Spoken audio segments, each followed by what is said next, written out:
Oggi è una giornata fondamentale per quanto concerne la visione che noi abbiamo già in qualche modo messo in campo di uno sviluppo che parte dalla cultura, dal recupero della memoria, della storia e della nostra identità. Ayrton Senna da oggi è ambasciatore di quanti nel corso della fine dell'Ottocento e non solo sono dovute partire dalle coste siciliane per trovare altrove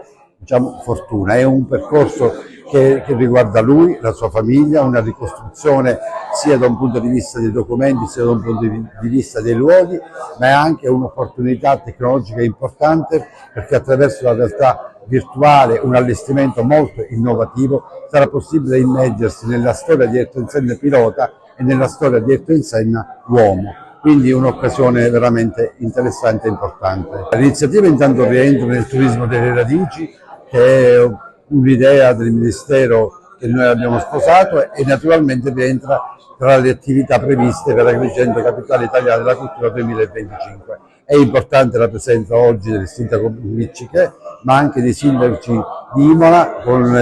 il quale abbiamo già sottoscritto a maggio un patto di amicizia, e nel pomeriggio sottoscriveremo un patto di amicizia anche con la città di Maranello. Quindi una grande attenzione ed è, come dire, Senna che diventa davvero ambasciatore anche di una rete, di un contatto tra diverse realtà all'insegna dello sport, della solidarietà e sicuramente dei motori. Sicuramente il patto di amicizia che stipulleremo questa sera tra il comune di Maranello e quello di Siculiana racconta della volontà di impegnarsi per diffondere qualcosa di importante che è la cultura nelle sue diverse declinazioni. E la cultura è legata al mondo delle corse e dei motori, perché la storia di Senna che viene raccontata qui attraverso l'analisi delle sue origini, della famiglia Magro da cui tutto cominciò, fa il paio con l'impegno che hanno le città dei motori di raccontare il lato culturale dell'esperienza motoristica, no? Quello che racconta le storie di persone, la storia di imprenditori, di piloti, di riscatto che spesso sta dietro alla voglia di impegnarsi, di credere in un sogno. E più c'è anche la passione per l'unicità di ogni territorio, quindi la voglia di proporre le bellezze del territorio, l'enogastronomia, insomma un impegno per raccontare l'importanza della terra e delle passioni.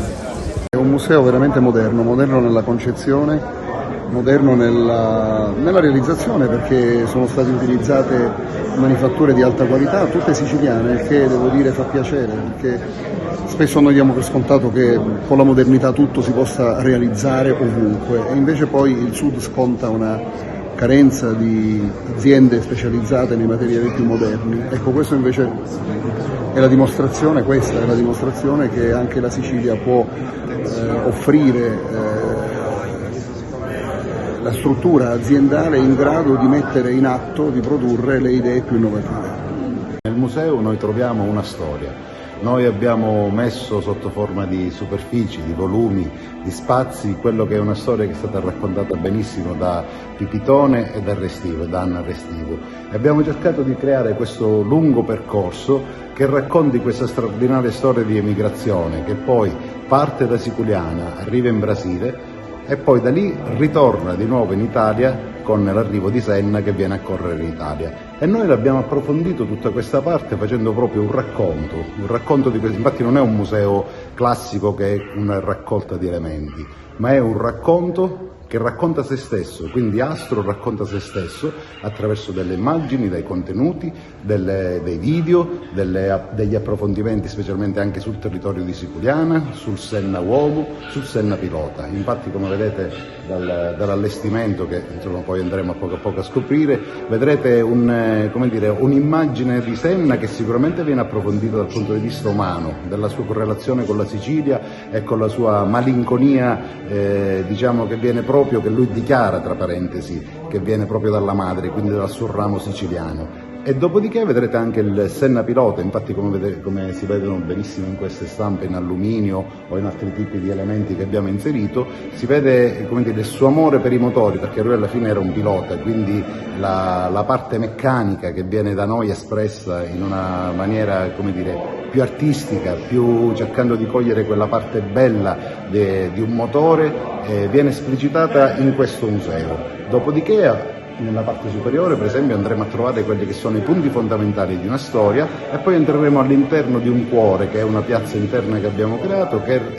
diciamo così espone le parti più personali, che possono essere la tuta, il casco o delle fotografie scattate da fotografi ufficiali dell'autodromo, dove andiamo a vedere dei momenti, come dire, quasi privati, mentre sta parlando ai box, mentre si toglie il casco, mentre magari con un'espressione sofferente, proprio per sottolineare quello che era il Senna uomo, perché è un uomo che ha avuto le radici qui, le ha riportate in Italia, perché in Italia è stata la sua praticamente seconda patria, ma che è stato sicuramente un viaggio di andata e ritorno che diciamo non si conclude, perché non voglio dire la parola si conclude, ma che sicuramente dal Museo Astro inizia ad avere una nuova vita.